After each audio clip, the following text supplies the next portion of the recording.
మీ అందరికి తెలీదు, the kind of support you showed for Kannappa. అందుకే సోషల్ మీడియాలో ఇట్స్ అ వెరీ లిమిటెడ్, నాకున్న ప్రెజెన్స్ ఇస్ వెరీ లిమిటెడ్. నాకు వెళ్ళేది చాలా తక్కువ. కానీ Instagram I got hooked on, and that is the best platform for me అందరితో ఇంటరాక్ట్ అవ్వడం. అండ్ అక్కడ మీరు పంపించే మెసేజెస్, అక్కడ మీరు పంపించే ఎంకరేజ్మెంట్, దాన్ని I was so heart whelmed. And I said, సరే ఇక్కడ ఎంకరేజ్ చేసే వాళ్ళని మ్యాక్సిమమ్ నేను ఎంతమందిని పిలవగలను అడిగితే 100 మంది అన్నారు. ఆ 100 మందిని ఇక్కడ కూర్చున్న 400-500 మందిలో 100 మంది వాళ్ళు ఉన్నారు. Thank you very much for individually for each and every one of you. I need to, నేను కొంచెం త్వరగా మాట్లాడేస్తాను ఎందుకంటే 2:58కి we have to launch the teaser. Kannappa journey, do I have 5 minutes? 2:47. Just let me know 2 minutes ahead, I'll stop.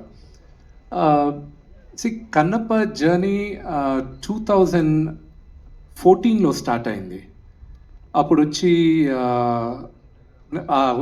ఒకరు వచ్చి నాతో, తనికెల భరణి గారు వచ్చి, ఈ కథ బాగుంటుంది ఒకసారి విను అన్నాడు. వినిన తర్వాత చేద్దాం అని చెప్పాను. 2015లో అప్పుడు నేను చూసుకున్న వర్షన్లో నేను అనుకున్న కన్నప్ప, నేను అది డెవలప్ చేస్తూ వెళ్ళేటప్పుడు భరణి గారు దీనికి నీకు కరెక్ట్ కాదు, నువ్వు తీసుకో, దీన్ని డెవలప్ చేసుకొని ఎవరికైనా ఇచ్చుకో, I wish you all the best అన్నారు. ఈ కన్నప్ప ఈరోజు స్క్రీన్ పైన రావడానికి 3 కీలకమైన పాత్ర పోషించారు. ఒకటి, నేనెప్పుడు దేవుడిగా కొలిసే మా నాన్న. Next Vini, and next my big brother Vinay.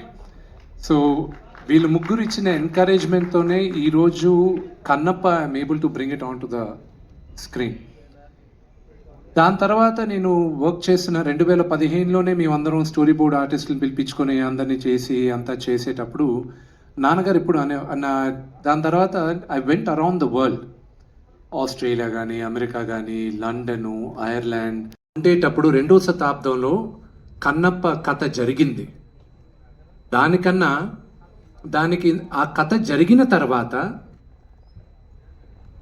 7వ శతాబ్దం, 8వ శతాబ్దం, శంకరాచార్య వాళ్ళు 7th centuryలో ఆయన శ్రీచక్రం, ఏ ఊర్లో సార్ అది? శ్రీశైలంలో శ్రీచక్రం ఉంది. అక్కడ ఒక ఆటవికుడు పరమేశ్వరుడికి మాంసం పెట్టి పరమేశ్వరుడు మెప్పు పొందాడని ఆయన అక్కడ రాసున్నారు 7వ శతాబ్దంలో. దాని తర్వాత 14వ శతాబ్దంలో దూర్జటి, శ్రీకృష్ణదేవరాయ ఆయన కాలంలో దూర్జటి అన్న ఒక కవి, ఆయన 63 నాయనార్ల గురించి, 64 నాయనార్లు ఉన్నారు. నాయనార్లు అంటే శివ మహాభక్తులు.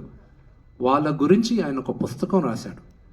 దాంట్లో 9వ నాయనార్ కన్నప్ప. ఆ పుస్తకాన్ని 18th centuryలో ఒక బ్రిటిషర్ లెటర్స్ ఈ దూర్జటి పుస్తకాన్ని మనం ఇంగ్లీష్లో చేసి ప్రింట్ చేద్దామని ప్రింట్ చేసిన తర్వాత 1894లో ఈ పుస్తకం, దూర్జటి కవి పుస్తకాన్ని ప్రింట్ చేసి ఉన్నాయి. ఇప్పుడు భారతదేశంలో 4 కాపీలు మిగిలిన్నాయి.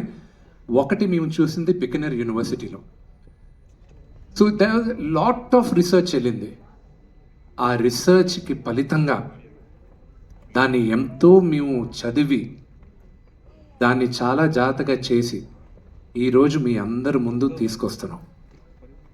నా బేబీ కన్నప్ప ఇంకొక 2 నిమిషాల్లో మీ ముందుకు తీసుకొస్తున్నాం. మీరందరూ మమ్మల్ని ఆశీర్వదిస్తారని మనస్ఫూర్తిగా కోరుకుంటున్నాను. హర హర మహాదేవ్.